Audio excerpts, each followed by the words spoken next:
Before we get started with this episode, we have a major favor to ask you. If you could subscribe, like, and comment, especially with somebody that you'd love to see on the show, we would really appreciate that, and it would be amazing. This helps us more than you know. In fact, once we hit 1,000 subscribers, and that is our goal, we are going to choose 2 of you to come to our very first Shoreline Show meetup with our team and our past guest. And if you want more of the Shoreline Show, you can get on us on all the major audio podcast platforms. Now, let's get on to the next episode. Hey, welcome to another episode of the Shoreline Show, and we are honored to have our guest here, Lou Musa. Correct. Am I saying that right? You are, and thank you for having me. It's a pleasure. Yeah, definitely.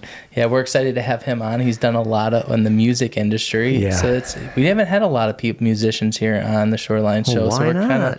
So we were like, hey, I'd love to be the first one. Have You're the the best. first. Yeah. Start with the best. I like it. Yeah, Yeah. right. We'll go with that. Yeah. So start by telling us like who you are. Like, how did you get into the music and all that? The music industry. Yeah. So and, I mean, it's obviously it's a whole.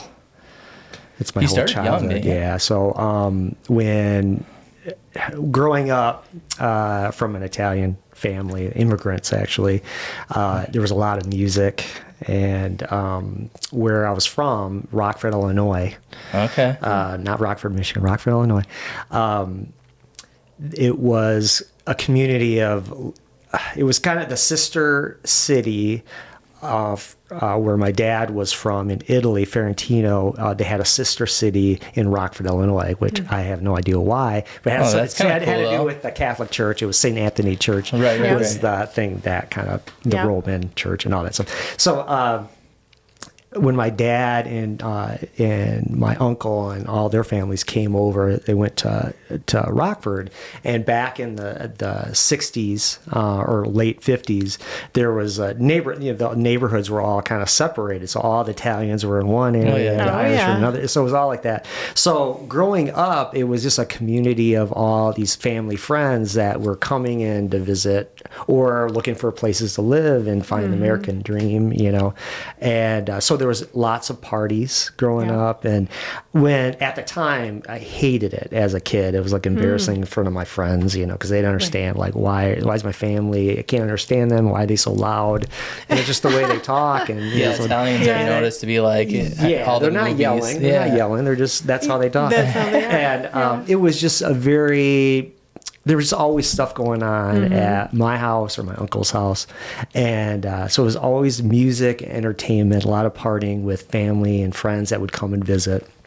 And my dad, he played accordion. Of course, that's fun. You had to play accordion, I guess, back then. Yeah, especially if you're cool. Italian. Yeah, of course. And he played guitar self-taught. He wasn't like professionally, but he did it for fun. And his whole family, my uncles and stuff, played music instruments like mandolin and guitar. That's pretty awesome. And stuff like that. So there's always music It's going in your on. blood. Yeah. So growing up, even though there really wasn't like music-wise, it was basically classical music and Italian like folk songs. Yeah. That's all there was. And Beatles, of course. And my dad loved the Beatles. Yeah. And that was it. And maybe some Elvis and stuff, but nothing like modern at the time. So that was kind of embarrassing too. So when I was 5, I'd be messing around with my dad's guitar. Well, my dad ended up getting some cheap $5 garage sale guitar from a neighbor, gave it to me to mess around with. And then as parties went on, he would make me get on the guitar and try to accompany him on accordion. Yeah. And he'd basically just be yelling at me, telling me what chords to play or telling me I'm not doing it right. Right. Yeah. So anyway, I started really taking a liking. So this was around 5. And my parents were trying to find, real like music teacher. And of course, back then, even now it's hard to find a teacher that's going to teach someone that's 5 years old. Even when I was teaching, I wouldn't take a 5-year-old. Right. No way. Yeah. So about 7, I took like formal lessons and studied classical guitar and really just, I really was into it. Off. Yeah, it took off. And then, so it was 7 until like about 11, 12, we're like, I want to listen to rock and roll. And, you know, back then everyone had their cassettes and they'd bring them to like, you know, So what school. was your bands that you liked? So back then, I remember like my buddy playing, listen to this, and it was like Queen, We'll Rock You, or some AC/DC tune, or ZZ Top, and I was just blown away. And I'm like, I want to play that, and it just wasn't. I couldn't buy those records. I couldn't do anything. I could listen with my friends, right? But eventually, as you get that teenage angst, I'm going to do what I want thing. Right. So then you start sneaking stuff, and you borrow your friends' records or make cassettes, and mixtapes. Right around where your daughters are right now, right? No doubt. And then I started learning. I would go to my teacher, who was a classical teacher, and I'd ask her like, "What? I want to play this, and how you play it?" And she's like, "Okay, I'll show you the basics, but that's not like what I do. You need to go to a teacher." Yeah. So I kind of self-taught myself how to play lead guitar and electric, and it's kind of the same thing. I mean, it's a little different style, obviously with the music, but as far as how you play technically, it's similar, but slightly different. Right. How long did that take you? I mean, within the year, I was I was learning all the songs that I had the mixtapes of, and by year, because back then there was no internet with sheet music or anything like that. Go print off lyrics. Print what? Print. Yeah, that's crazy. Yeah, so you would basically take a record or a tape and pause or move the needle, learn songs and memorize them, and then. When I was 14, between 13 and 14, there was some of my friends had a band, and I was just blown away by this band. And they were called Fallen Angel. What a rock and roll name. And I was like... Definitely. And they were playing all like the stuff that we all kind of listened to at the time. And I was like, I got to figure out how to do that. So I kind of buddied up with those guys. And then it's like, hey, I'm going to come over and can I try your guitar player stuff out? And I started playing all these songs, and they were blown away that I could play these. It's really more technical. Yeah. I was playing like Van Halen stuff and like really hard stuff that their guitar player couldn't play. Right. And they're like, we're going to get rid of him. Can you come join? I'm like, okay. So that was my in. Right. And then it was like, and you probably weren't expecting that. Oh, well, I wanted it. It's like one of those things, and I guess it kind of goes to what this show's about. Is like if you envision something and you are just 100% involved in it, and it's in your head all the time, it kind of happens for you, you know? It just kind of like, the universe kind of makes it happen, Yep. It's having passion for something. Yeah. When you have passion for something, you think about it all the time. And that's actually been a talk in our household lately, is trying to get, I don't know if you have that with teenagers, but just say, hey, have a passion for something, because you could be mowing the lawn and thinking about it, and you come up and you strategize. I even believe subconsciously when you sleep, your brain will start to program towards your goals and your dreams. Well, it affects every, like decision you make, even though it might be something small that might not be directly related to what your vision is. It still it guides you in that way. Right. So when that happened for me, it was like, I was just a geeky kid getting picked on in school, like, oh yeah, he plays guitar, whatever. But then getting hooked up with the popular band guys. And they're like, who's playing with this band? It was instant, like, fame and a sense on the school level. You were the big fish in the school. And it was...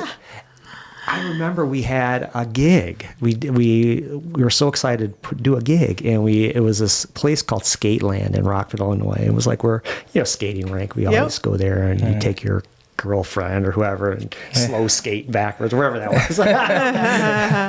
And somehow, I don't know, I don't remember how it happened, but they never had live music or any bands or anything like that.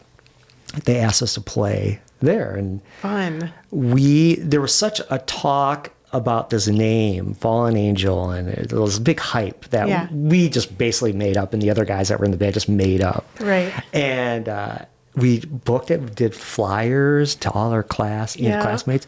So this place, I think, only fit maybe 500 people. Yeah.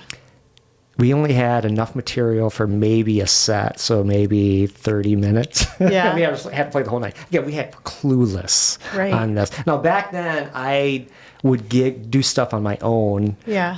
Like my mom would make me go to the Catholic church and play for the nuns. Right. You know, Right. play like at their park thing or whatever they were doing. You're not going to play that at the roller rink. No, this is like rock stuff, whatever we knew. Yeah. So we didn't have enough material, but we didn't know. And so we promote this show, and it just spread. And next thing you know, we're in our waiting room, and someone says, there's a line going all the way down the street.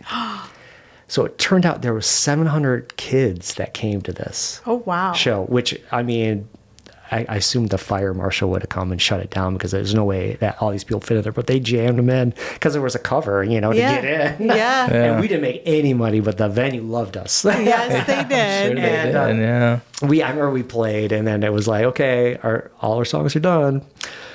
Okay, let's do it all over again. Right. Let's repeat the same songs over again because we didn't have enough material. Right. But from that point on, it was like I had that. Even when I look back, that had to be like a huge rush. It was a huge rush, and it was that bug that's in you was finally kind of let loose, and that's all I wanted to do. And even when I talked to them, and I'm still in contact with those guys that were in the band. I mean, they're not really, they pursued music for a little bit, but they lost that passion because it's hard. Right. It's a hard thing to get into and be successful and make a living at. But so do you think it was like once they did it, they're done kind of thing? Yeah, it's like I think some people don't have the ability to kind of see outside of what's happening now, you know. They and like I said, it goes with any kind of direction you go in your life with a career. It's just like if you don't see what's at the end of the road, and then you get the struggles on top of that and the downfalls, which is there's more downs than there is ups in entertainment, of course. But if you don't see that and have that like built-in passion for it, it's just easy, just like, I'll just go do a regular job somewhere. And, exactly. Did you start to get more gigs from that one? Yeah, so because that was a unique situation where now they had to love you and tell everybody about you, I would assume. Yes. So then we booked another show there, and then because it was so successful, and this was another little ramp on the popularity. Did you make money the thing. second time? We did a little bit. Good. But even though we were kids, we didn't know what really money was. But the thing that kind of brought like my level up, or our level up as a whole band, is popularity in the town, was that they put a commercial together on the local MTV. Oh, so we're like, cool. We're in high school. And back then, MTV, grade. Everybody watched it. Everybody watched it, MTV, and we would be in, even though it was local. So it wasn't like, it's not going to LA or anything, but it's in a local, like, you know, commercial.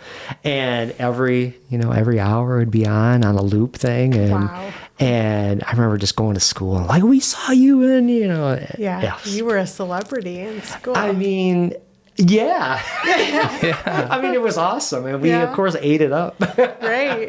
But awesome. It's that progression of just getting from point A to point B and going through those hardships, and and it's fun to talk about the fun, exciting things. Yeah. But there's so many more of the bad things that you hope you want to forget, and it doesn't. So what were your parents thinking through all this? So it was they weren't into it. No. So I can't imagine they were super excited. No. Their son's turning into a rock star. Yeah. So kind of going back. Yeah. So my father passed away from lung cancer when I was 13. So he didn't get to see that, but he saw the passion I was in the music. And, he spoke very little English, and he just didn't understand that. I was like, you find a career or he was a tailor, so you find something that you do that makes money, and music is just for fun, to do on the side, not to make money, just to have fun with your friends. And I wanted to pursue it as a career, and I remember when we were doing those shows, and my mom was very excited, very proud, but she's okay. So what's your backup plan? What are you going to do? And what's then plan B? What's plan B? Because she knew how hard it was, and I mean, looking back on it, I would say the same thing to my daughters that they were doing the same same thing. I was like, especially now, it's even harder. Yeah. But you think it's harder to get in the music industry now? Well, it's easy to get stuff out because of the internet, so anyone can post whatever they want. There's so much content going out there that you can't keep track. How do you get to that level of Taylor Swift when you're nobody, and your songs can be amazing? There's so many great musicians and artists out there that will never get to that level just because they weren't clicked on, or because they didn't have the money to pay for advertising to get to that next level, or get the team behind them to push it, or they didn't get on American Idol. Yeah, I mean, that's the other thing too. It's like, it's game shows, and like, I watched that stuff when it first came out, and I watch it now, and I'll catch myself watching it, and I'm like, how did music and talent become like a contest? You know, I wonder if I have this philosophy of where the world's going to go. And do you think that it's possible for you to say you might have more locally famous people again? So there's so much content being put out in the music industry. Yeah. You might say, for an example, you're in the Grand Rapids area, and instead of saying, okay, we're all going to Taylor Swift, but you might be like this ultra famous person, but for only West Michigan. Does that make sense? You might have some. I think that is kind of like how I think it's artists like have to do it now. Yeah. It's like you focus in your region, and you build up your own thing, and that's what most local. And before I was in Verve Pipe, that's kind of what we did. Is like you focus in your region, and you build it from that point, and then you start expanding on that. Right. And that's what, the musicians I know and the guys in bands that are around here that are just local, that's what they do. And it's harder now than I think then, because there are so many that are doing the same thing, and they're trying to get the same crowds. It's like, how do you compete with that? You have to have something that's going to get someone from going to that show to go to your show. And what is that? I mean, who knows? It's a mystery. I think we're so blessed in this area with so many great musicians. It is. It's amazing, like how much talent is here. And when I was living in Rockford, and I moved here in '96, and it was because the bands I was in back then, we were doing very well, and I was doing more like cover bands, like kind of what most bands do out here. Yeah. But back then we were playing Chicago all the time, and it was great, and I just so easy to get burned out doing that because you're not playing your own stuff. Right. So I started really kind of writing songs for the band, and then putting together an only original band, and we get a few gigs there that didn't pay. It's kind of the same that it is now. Like, it's hard to get an original gig unless you're playing like covers and you throw in a few originals in there. Right. And then you get, because you're playing all night yourself, and you kind of get a pay from that. But the guys I was with, the one guy that I was with for years. Angel guys? No, this was a different band. This was called The Light in Between. And that band, we were together for years, and playing here and there, but we really were focusing on writing original material and putting together a record. Well, the singer was a little older than me, so his wife, he had a kid. I was single, still living at home.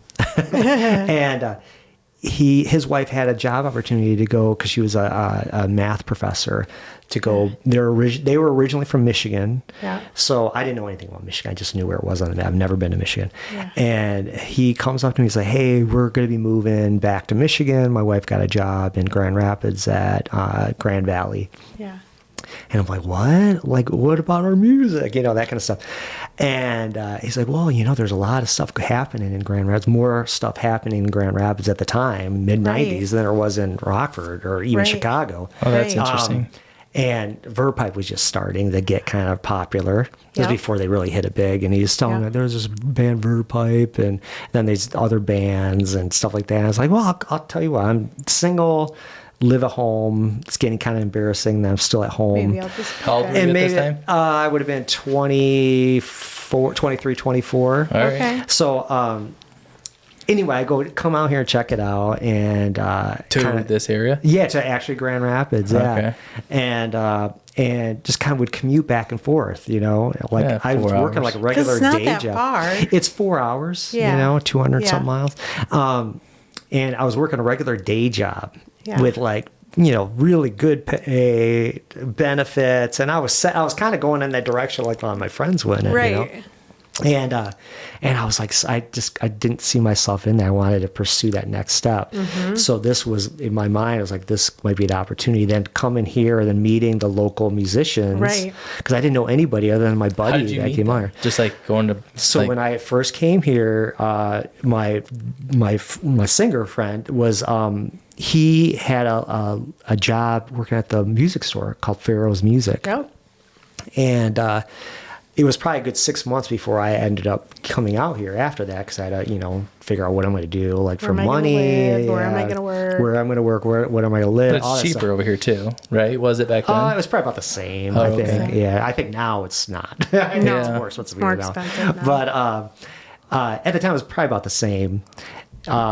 But he was working at the music store, so I was at about 6 months in, and I found a place, and I was in off of Plainfield, Northwood Hills apartment. Oh, yeah? Of course, I picked an apartment that was way more expensive than what I should have gotten, because I was. Because you're a rock star. That's what you do. Well, because I was so used to making regular money at this good job I had, and I was starting over again. And anyway, so I got to know all these musicians from my buddy Mike that was working at Pharaoh's, and I had this corporate computer sales job. I weaseled my way in.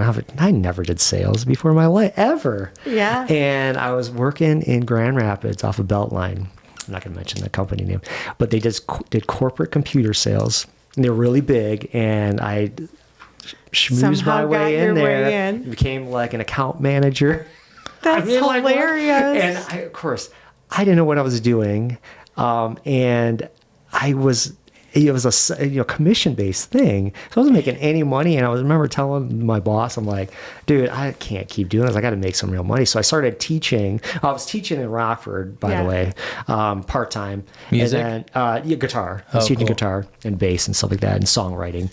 And then when I moved out here, I stopped until I was working at that computer job. I was like, I need to make some real money. So I started taking on lessons with help from my buddies working at Pharaoh's. Yeah. Well, one of the guys that I met at Pharaoh's went to work at Paul Militello's store, which was Rit Music. Rit Music, yep. And he started talking to Paul about me. Yeah. And that I was a sales guy. And I just been in the sales game for like 6 months. That's hilarious. And he wants me to come work for them, and I would teach this store. I'd be, working on the sales floor, and I never did that kind of sales at all. But at least it's something that you knew.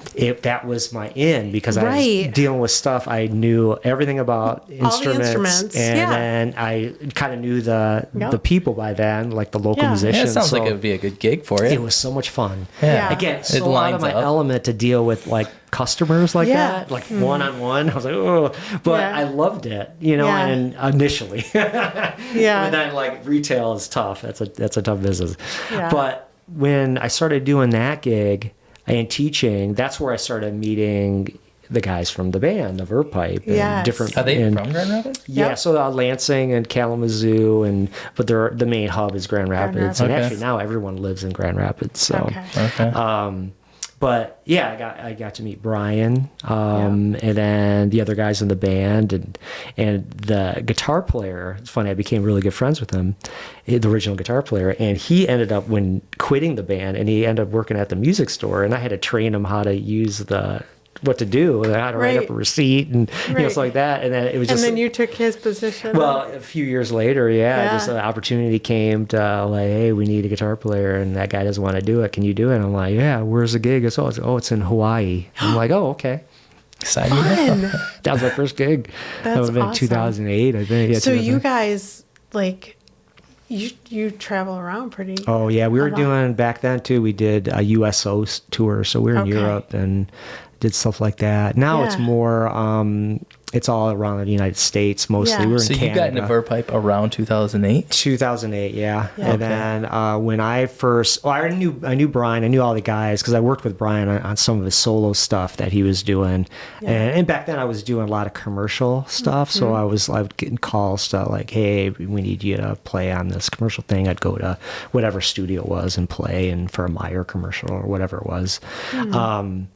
And then you build that base, and then when an opportunity comes like that, hey, do you know our material? Like, I remember the drummer was asking me about this gig. It was in 3 weeks. Yeah. I'm like, of course, on the phone, I'm like, yes, of course I know your material. I didn't know any of the material other than the songs I heard on the radio, Right.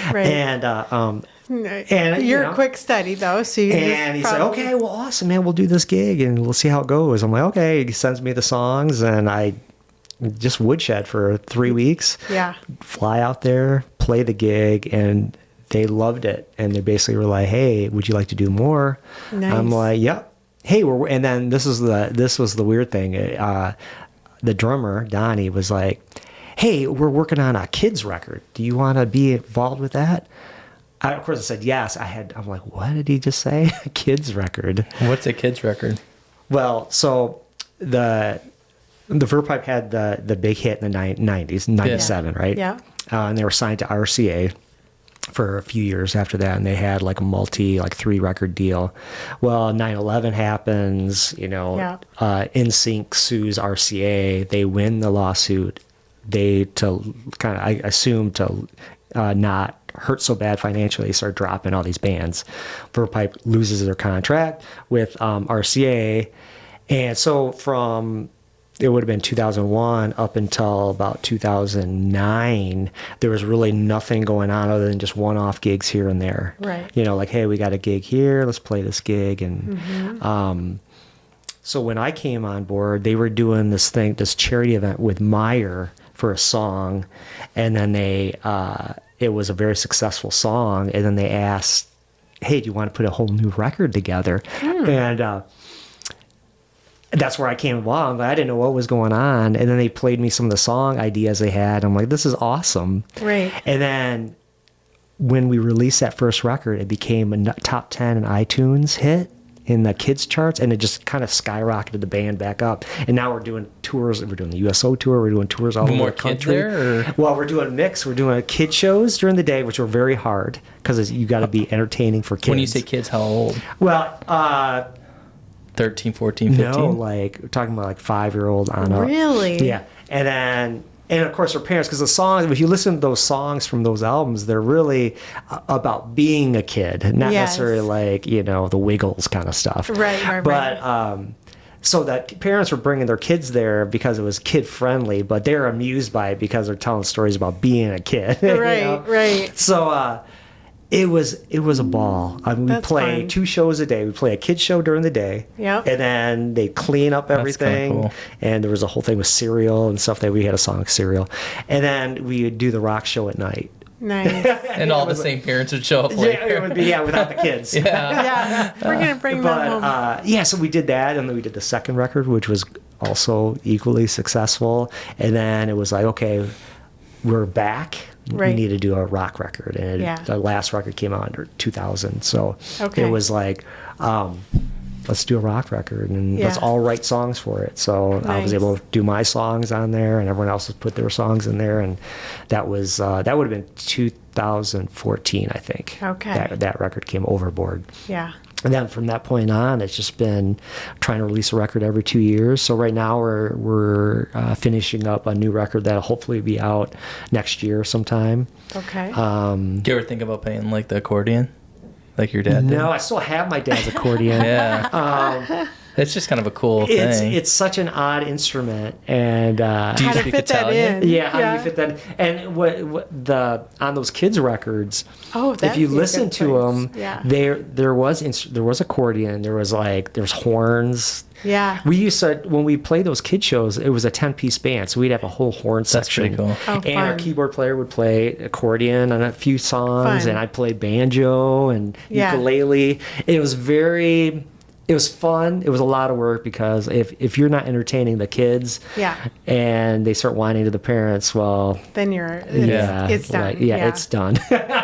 So it was like it would be 10 a.m. in the morning, and you might have had a late gig with maybe you did too many drinks the night before. Well, you still got to play. Right. Early in the morning for kids. Have you ever done anything like an Italian rock song? No. At Daybreak church where I play all that time, they did a whole theme for it was a few years ago, but it was an Italian dinner theme. Yeah. And Mark, who was the music director, the program director, asked me to do Italian songs. So I'm like, yeah, I could do that, of course. And of course, I recorded them and sent them to my mom, and she loved it, and my family. And it's like, oh, I can't wait. It's pretty exciting that you can do that. And, you know, brushing up on my Italian. Do you still have family in Italy? Yeah, oh, yeah. Majority of my family is still in Ferentino, Italy. Oh, really? Yeah. Do you go there? It's been 10 years or so last time I was there. Cool. Okay. And actually the last time I saw them, it was we were on a USO tour, the band, and when we were doing these USO tours, they were around 4th of July. And it was to entertain the troops, so they would have their 4th of July. That would be kind of cool experience. They were an awesome experience. Yeah, so we do for the troops and their families. It would just be a huge festival, like on the Navy base or wherever it was in Spain or Sicily or wherever. And 4th of July was the holiday, so we wouldn't do anything on actual 4th of July. But it turned out that last time we played it, the whole base was off, everyone was off, and we had a day off. So we were in Naples on that show, and my cousin called up the Navy base, because I told him that I was going to be out there, and say, hey, trying to get them to go to Naples, which is so Ferentino is about an hour and a half southeast of Rome. So I think Naples would add probably another hour onto that. Yeah. So a couple hours away. So I tried to get my cousins to come see me play, because I could get guests to come in, you know, as long as they did the clearance and everything. Yeah. Well, of course they didn't come. They're not going to come to that. And but they wanted to see me. So my cousin speaks very broken English, calls the Navy base, and starts talking to this person. I don't know how they figured out who to talk to.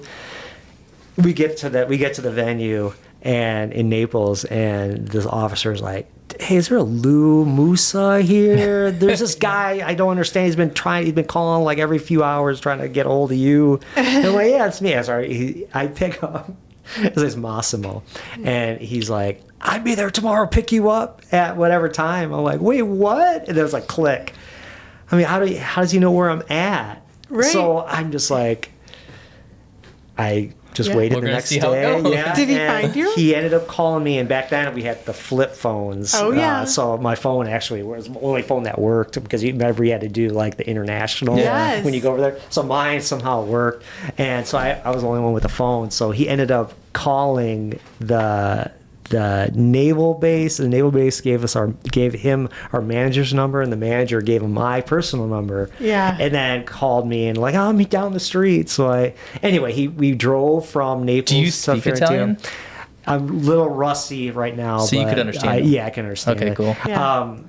Just because I'm not around it, and my family's in Rockford and but Italy. You can hold your own a little bit. I was there for a whole day with my aunt, all my cousins and stuff like that, and the younger cousins it's mandatory to speak English, so they speak very good English. Right. But all my first cousins that are older, they don't speak English, so they're basically I just tell them like go slow down when you're talking to me, because it's so fast. Right. But by the end of the day, the whole day I got to spend with them, I was with them the whole time. So that was an amazing thing. That's fun. That was probably a little over 10 years ago last time I was there. And would you bring your daughters there ever? Oh, of course, yeah. That would of course be cool. I would. I mean, it's when the prices come down for international. Even though I just saw this thing. I think Rome would be sweet. Rome is awesome. And growing up, I used to go there all the time with my dad and family, and I hated it so much because you'd be stuck. I mean, again, when you're a kid, you don't care. You don't appreciate any of that stuff until you get older. Yeah. But as a kid, it was like, it was always so hot because it'd be during the summer,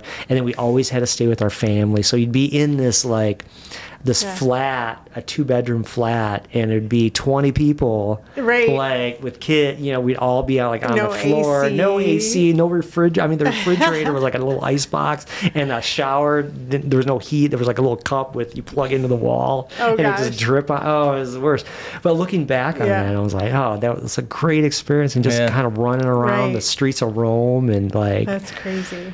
Yeah, it was a great childhood when I think back on it. I definitely want to make that trip at some point. Yeah, it's beautiful. It's beautiful, especially if you go outside of the touristy places. Yeah, because I mean, America, essentially. I mean, we haven't even existed as long as... I mean, people are living in houses there as old as America really is. Like, the start of America, and that's like a normal... Like, I mean, they're living in houses. I would assume like 500 or 600-year-old houses, and you're like, oh, America wasn't even founded by that time. That's a weird thing. Yeah, right? And then like when I go into like my dad's hometown in Ferentino, I mean, it was a part of the war, World War II. So, and they didn't fix a lot of the stuff. They left it there as a memory of like these blown up churches and buildings and stuff. Right. So the ruins of everything. So you just kind of look around and like you could just tell that a bomb hit that building, but they just left it, and people live in it, and they just fix it up and.